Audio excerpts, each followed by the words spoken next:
Yo, Julieta Lanteri, declaro que mis actos son una afirmación de mi conciencia, una afirmación de mi independencia y una afirmación de mi sexo del cual estoy orgullosa. Por eso, lucharé en el movimiento feminista hasta lograr todos los derechos civiles y políticos que nos permitan a las mujeres construir junto a los hombres una patria libre, justa y soberana. Esta es mi causa.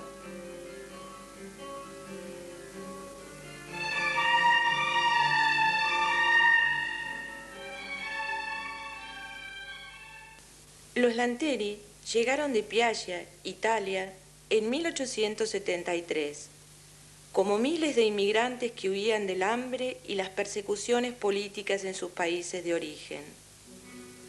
Se asentaron en La Plata y Julieta, que contaba con 7 años de edad, realizó allí sus estudios primarios y secundarios, egresando del Colegio Nacional con el título de bachiller, a diferencia de las demás jóvenes que se recibían de maestras.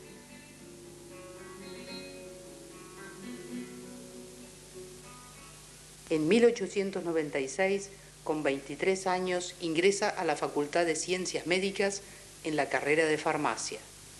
A pesar de que Elvira Rawson y Cecilia Grierson habían logrado recibirse de médicas, superando todas las barreras que impedían a las mujeres ingresar a la universidad, los claustros de la facultad seguían siendo hostiles para la mujer.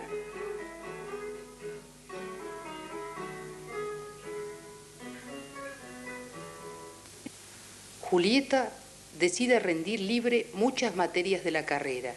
Se recibe de farmacéutica e ingresa en medicina. El gobierno nacional estaba en manos de los conservadores. La escandalosa riqueza de las familias que manejaban el país eran el producto del despojo a que sometían a la nación a través de la corrupción y el reparto de los negocios del Estado, entre los cuales figuraban la privatización de los servicios públicos, hechos que ya habían sido denunciados por Leandro Alem en 1890 en su proclama de la Revolución del Parque.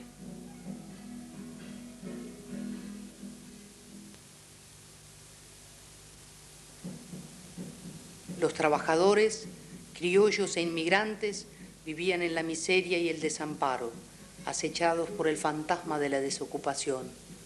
No había leyes laborales, ni justicia, ni libertades políticas. Himno, sangre y flores, primavera guerrera de los trabajadores. En mi país, qué tristeza, la pobreza y el rencor. Dice mi pueblo que puede leer en su mano de obrero el destino y que no haya divino ni rey que le puedan marcar el camino que va a recorrer. En mi país, qué tibieza cuando empieza a amanecer.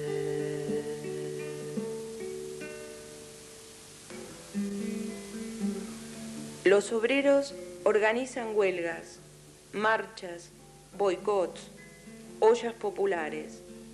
Y entonces, tímidamente al principio y con una fuerza incontenible después, las mujeres obreras. Ellas, víctimas de todas las opresiones en el hogar y el trabajo, no gozaban de derechos civiles ni políticos. Eran consideradas eternas menores de edad y sometidas a la tutela de un varón durante todas sus vidas. Se les negaba hasta la posibilidad de administrar sus propios recursos. Nacen las asociaciones de lavanderas, planchadoras, modistas y se fundan los comités feministas socialistas para mejorar las condiciones de trabajo y reclamar el voto de la mujer. Dice dice mi madre que ya llegará desde el fondo del tiempo otro tiempo, y me dice que el sol brillará sobre un pueblo que sueña labrando su verde solar. En mi país qué tibieza cuando empieza a amanecer. Julieta Lanteri, Elvira Rawson, Sara Justo y Ernestina López, entre otras, forman el Centro de Universitarias Argentinas, agrupando a las primeras egresadas de Medicina, Derecho y Filosofía y Letras. La doctora Cecilia Grierson, la primera médica argentina, que en 1892 había fundado la Escuela de Enfermeras y Enfermeros de la Asistencia Pública, es rechazada como docente en la Facultad de Medicina.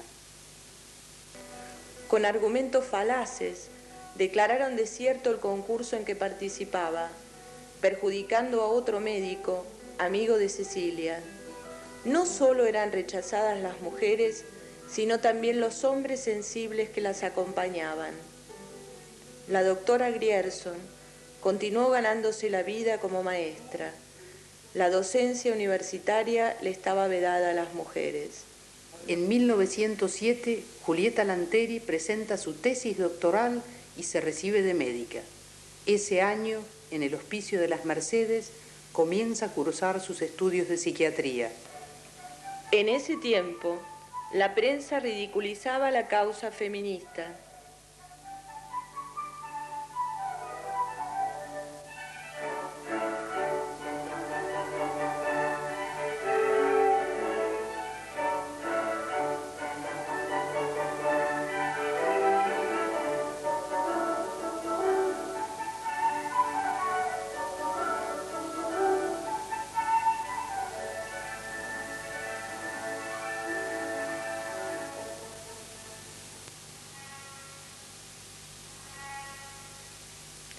En 1910 se realizan los fastuosos festejos del centenario. El gobierno quiere mostrar al mundo una Argentina opulenta.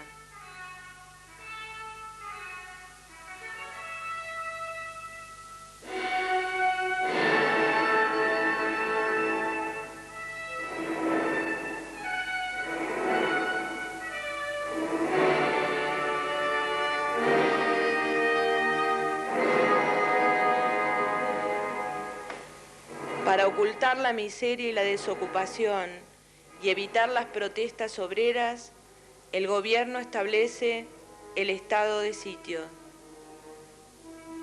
La ley de residencia, en vigencia desde 1902, le permitía deportar inmediatamente a sus países de origen a los inmigrantes que participaran de protestas sociales.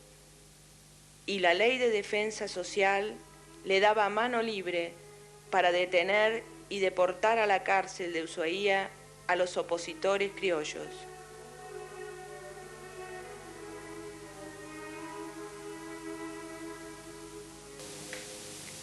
En este clima y sin apoyo gubernamental, las feministas organizaron el primer Congreso Femenino Internacional. Participan mujeres de distintas tendencias políticas y condición social, representantes de varios países y personalidades como Paulina Luisi, feminista uruguaya que 3 años antes, luego de una impresionante campaña, había logrado la sanción de la ley de divorcio en su país. Julieta Lanteri oficia de secretaria general y en el acta de historia del Congreso se le rinde un homenaje porque el mismo se había realizado por iniciativa de ella.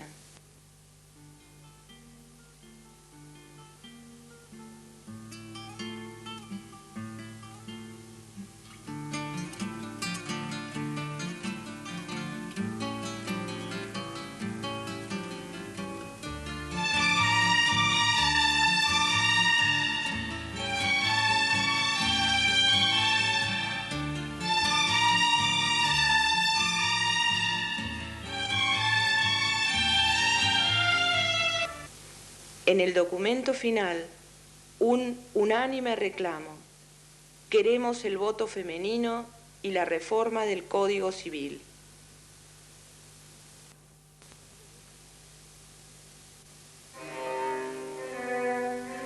A fines de ese año, Julieta se casa con Alberto Renshaw.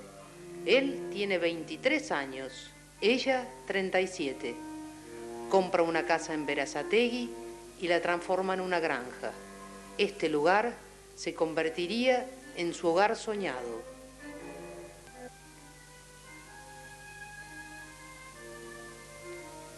Las feministas médicas atendían diariamente en el hospital y en sus consultorios particulares a mujeres con graves trastornos estomacales y respiratorios. Julieta escribe: el corset y la faja matan tantas mujeres como la tuberculosis, y los desmayos atribuidos a la fragilidad femenina son producto de la falta de aire. Ella no solo ponía su pasión y su inteligencia al servicio de la causa, también su cuerpo se expresaba. Desde 1905 vestía estrictamente de blanco, bandera del feminismo internacional, sin corset, sin ataduras de ningún tipo. Su cuerpo estaba en armonía con su pensamiento. También los peinados con postizos provocaban eczemas, pediculosis y jaquecas. La revolución en la moda era parte de los desvelos feministas. Los fabricantes de fajas se sintieron afectados y publicaron avisos invocando el nombre de Julieta para promocionarlos. Una de las tantas bromas crueles que debían soportar. A fines de 1910, poco después de casarse, Julieta manifiesta su deseo de ingresar como profesora adjunta en la cátedra de psiquiatría de la Facultad de Medicina. Se la niegan por ser de nacionalidad italiana. Se presenta entonces a solicitar su carta de ciudadanía argentina y después de una serie infinita de marchas y contramarchas, se la otorgan. 2 años después, se expide el consejo de la facultad y la respuesta es no, por ser la primera mujer que lo solicita.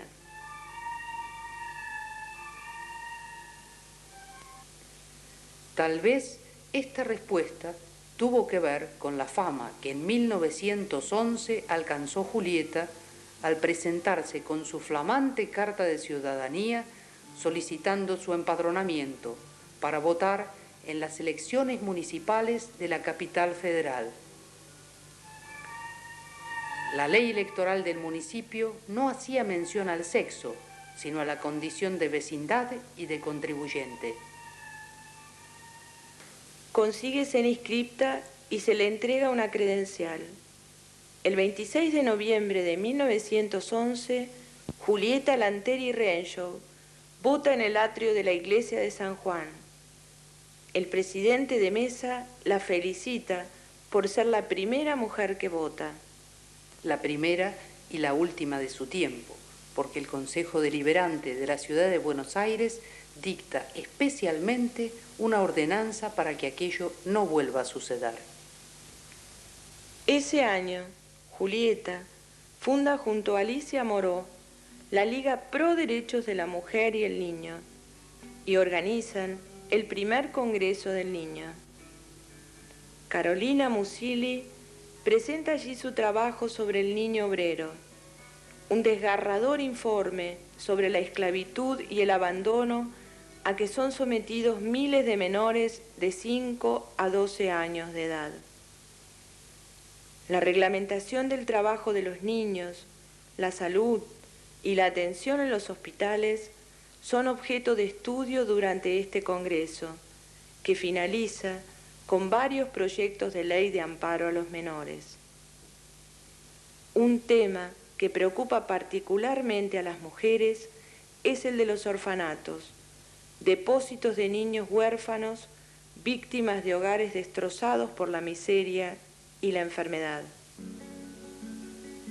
Martina Melchor ya lo sabe, tú no comes rosas, tú precisas pan. Rey mago de los niños pobres, no te trajo harina, tan solo canción. Abrace, negrita Martina, la copla chiquita que el rey le dejó, y ponga motita en almohada, que usted está cansada de tanto esperar. Estas instituciones estaban a cargo de sociedades de beneficencia, a quienes Carolina Musili llama los malhechores del bien, y acusa a las damas que la componen de organizar fastuosas fiestas para recaudar dinero para los huérfanos que nunca llegan a destino. Son un brazo más del poder corrupto. Julieta Lanteri y Carolina Musili proclaman la necesidad de crear instituciones solidarias, olvidando para siempre la beneficencia. En 1916 asume la presidencia de la Nación Hipólito Yrigoyen. Después de décadas de lucha de la Unión Cívica Radical que él presidía, se aplicaba por fin la ley de sufragio universal, secreto y obligatorio. Universalidad que no incluía a las mujeres. Sin embargo, durante la presidencia de Yrigoyen, las mujeres irrumpen en la función pública. Su presencia no pasa desapercibida. Las plumas conservadoras acusan el impacto.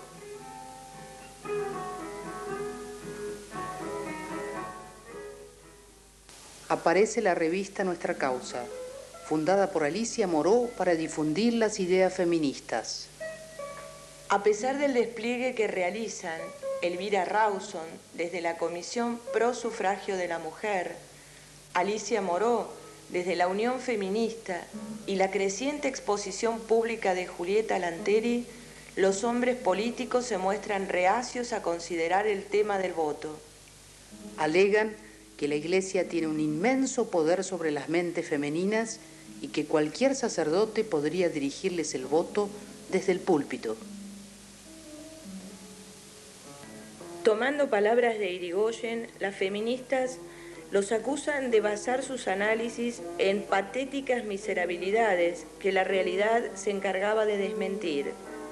Independientemente de las creencias religiosas de las mujeres, se las podía encontrar encabezando marchas de protesta, organizando sindicatos, reclamando leyes laborales. Sin embargo, su ausencia casi absoluta de las movilizaciones políticas no obedecía al desinterés ni al acatamiento a recomendaciones de los curas, sino a la exclusión de la mujer en la vida partidaria. En las elecciones generales de 1919, Julieta Lanteri decide presentarse como candidata a diputada. Ninguna ley se lo impedía. El estupor de la Junta Electoral ante semejante atrevimiento juega a su favor. Mientras deliberan para ver si oficializan su boleta, las mujeres organizan el acto de lanzamiento de la candidatura. Los diferentes grupos de mujeres apoyan la candidatura de Julieta y la acompañan también las páginas de Nuestra Causa.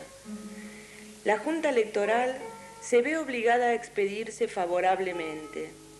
Julieta se sentaría por fin de igual a igual en la mesa política de los hombres a discutir los detalles del comicio.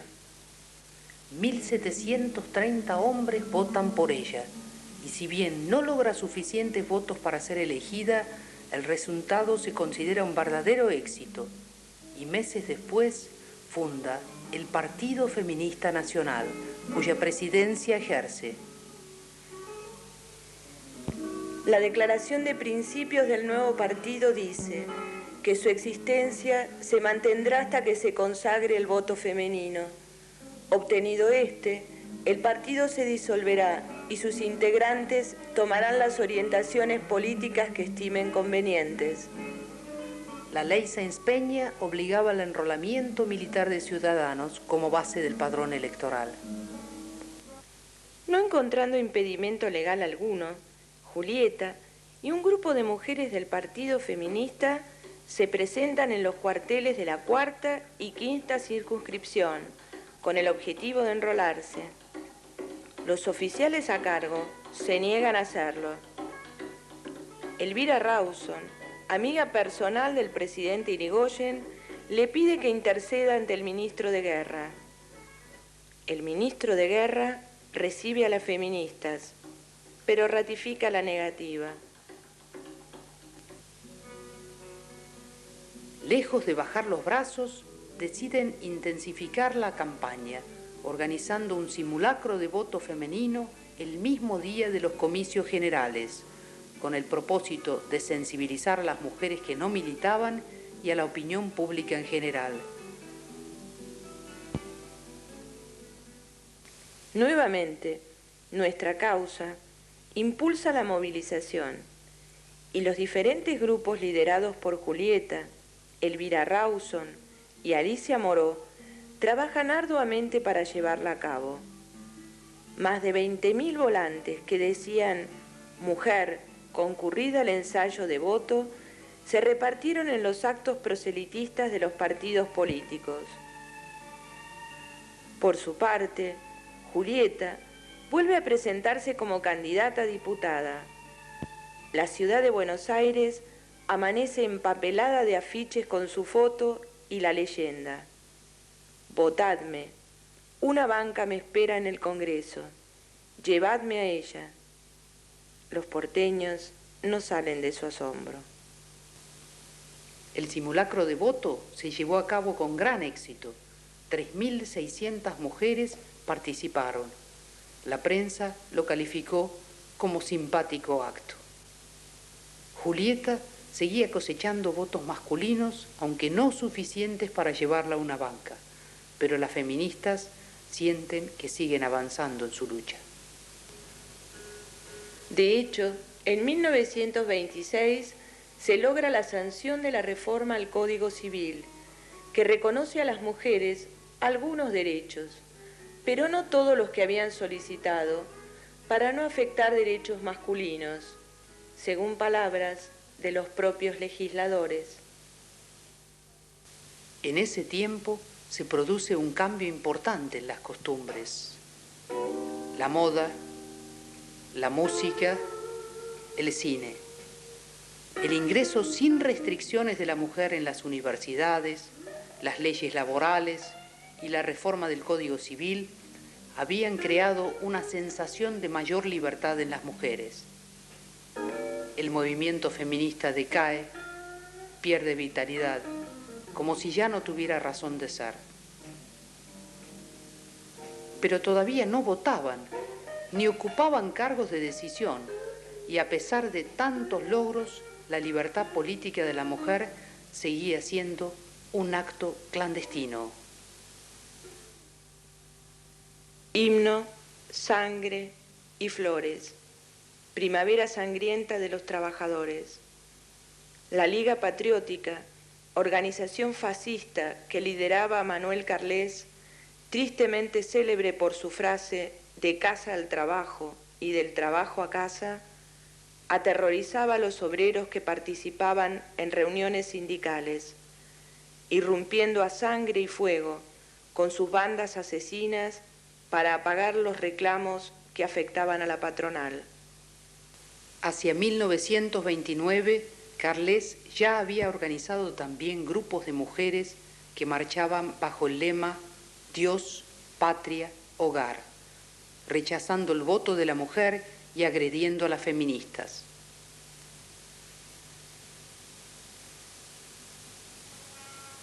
El 6 de septiembre de 1930, el general Uriburu derroca a Irigoyen.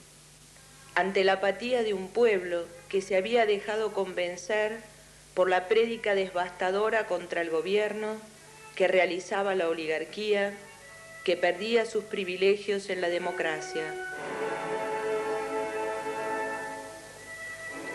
Miles de presos, desaparecidos, asesinados, exiliados.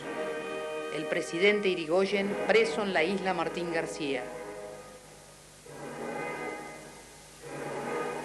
El accionar de una policía siniestra y la tortura sistemática a quienes se atrevieran a reclamar por sus derechos lograron por un tiempo sus propósitos.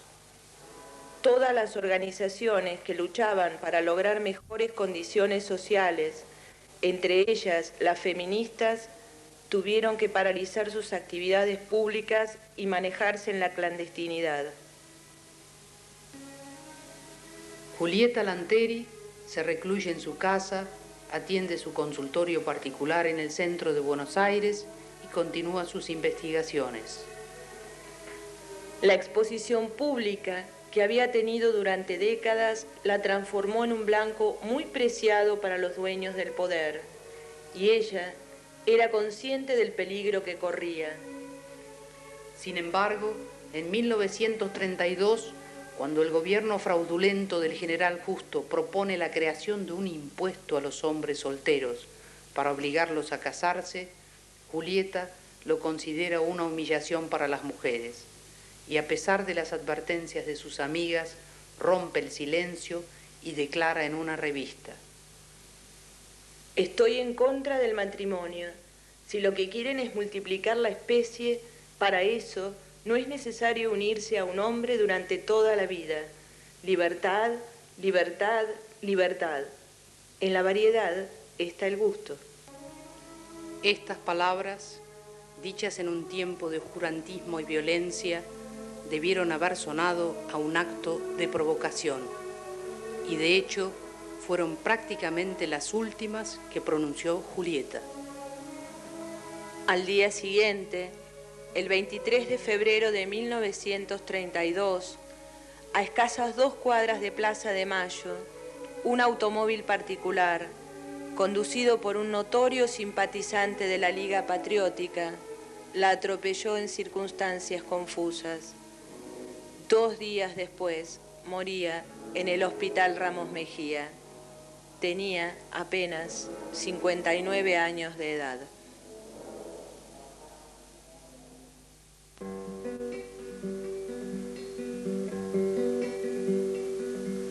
En mi país, qué tristeza, la pobreza y el rencor. Dice mi pueblo que puede leer en su mano de obrero el destino, y que no haya divino ni rey que le puedan marcar el camino que va a recorrer. En mi país, qué tibieza cuando empieza a amanecer. Dice mi madre que ya llegará desde el fondo del tiempo otro tiempo, y me dice que el sol brillará sobre un pueblo que sueña labrando su verde solar. En mi país, qué tibieza